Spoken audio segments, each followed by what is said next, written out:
For this next step, you're going to be practicing 3 different color schemes and creating value change within each of those color schemes. But the first one you're going to be working on is warm and cool colors. And here's an artwork example that implements the warm and cool colors into the composition. So you can see on the left side of the composition is the warmer colors. So the yellow, red, and orange values.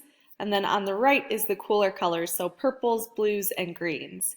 And you can see using a composition or an artwork that has both of these colors kind of sectioned out creates a great amount of contrast that really makes different areas pop and stand out more. So this yellow area on the left really stands out, having the purple off to the side. So that contrast is really important. So using that set of color schemes in a composition is a great idea to really make them stand out.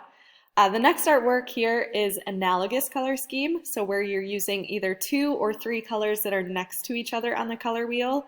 And that set of colors work really well together, so none of the colors clash. They're all next to each other on the color wheel, so you know they're going to work well together in a composition. So that in this example you have yellow and then orange and red. And you can see that everything is cohesive, it all fits and ties together really nicely. And then this last example, or this last color scheme that we're doing, is complementary colors. So colors that are opposite each other on the color wheel. And these colors opposite each other on the color wheel have a great amount of contrast. So the blue in the background really makes that orange pop and stand out. So think about if there's 2 colors across from each other on the color wheel that you would like to use in your composition or in your portrait. And that's just a great way to make the artwork pop. So we're going to be practicing each of these. The first one is going to be the warm and cool colors. So I have a video that's going to walk you through doing each of these different steps in your sketchbook for practice. So starting out, you're going to use the warm and cool colors separated out.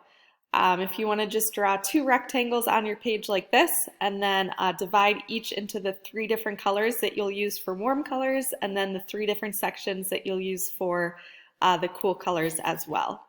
The other thing I want to mention when you're laying this out in your sketchbook is to add the direction that you're going to create the value change. So I have the light to dark labeled with an arrow pointing down. So I'm going to try to fade the color from light at the top to dark at the bottom. And this is important to practice because when you get to your portraits, each section you're going to have to show value change. And this value change is going to help emphasize form and really make your portraits pop. So pick which direction you want to show the value change for, and as you're watching me fill in each of these sections with color, you'll notice that I'm making it darker and more saturated with paint at the bottom where it's dark, and then fading it into the lighter value at the top.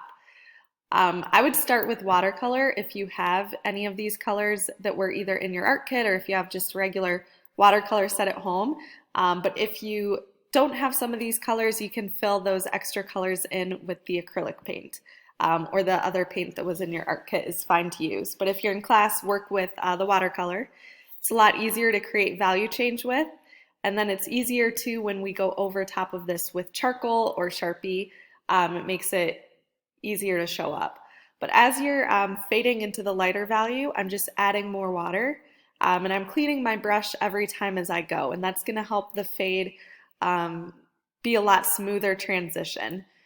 And then here I'm doing the red section, which I know I put under the wrong place, but you can just flip-flop and change that up. So I'll put the yellow section under the red right there. But I'm using the paper towel too if I got a little bit too much paint in the highlight or the lighter area, and I'm just dabbing with the paper towel. And then you can kind of draw some lines to start carrying some of the paint into the lighter section. And then I'm cleaning my brush off. I'm drying it with the paper towel, and I'm just blending right on top of the paint that I have to smooth out that transition. And what works best, whether you're using watercolor or acrylic paint, is to build your layers. So I went through and filled everything in once, and then I'm going back to the darkest section, going over that a few more times just to increase the depth or make it a little bit darker.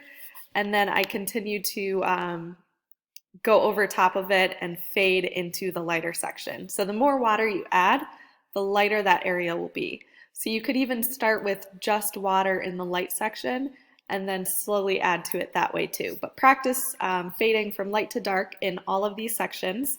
But I'm going to jump ahead and show you adding value change on top of what you have to continue to emphasize the light to dark.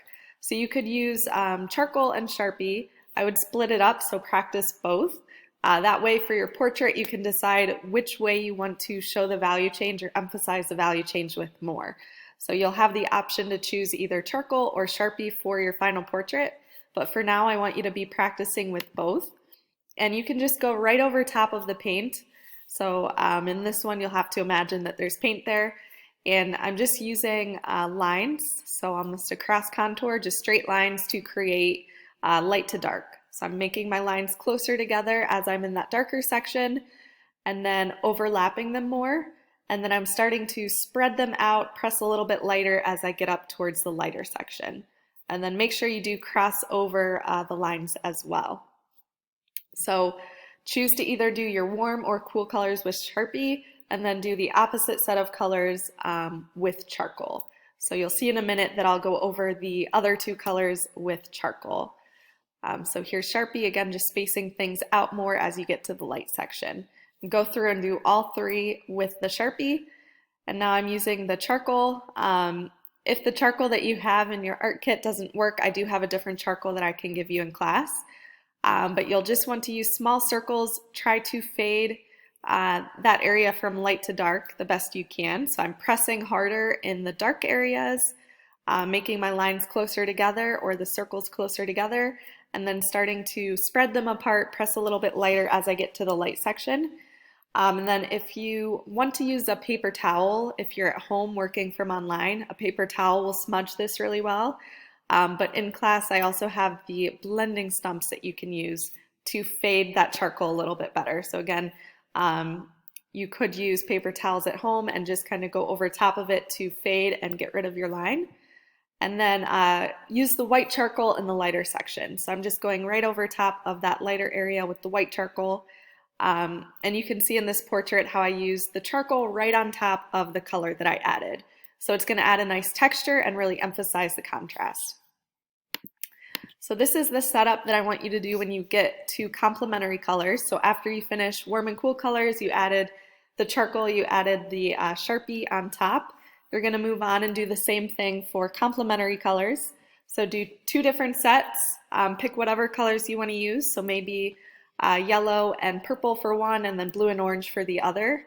Still fade from light to dark and then go over one set with Sharpie, go over the second set with charcoal. And then for Analogous, here is a video of setting up the sections there. But same thing, do two different sets of analogous colors. So you can do two colors that are next to each other on the color wheel and practice fading both of those from light to dark. So I have this split up into my two sections, and then I drew an arrow for the direction that I'm going to be shading with. Do one set with charcoal and the other set with Sharpie. And then when you're finished, make sure you take pictures of each of these and get them turned in on Classroom.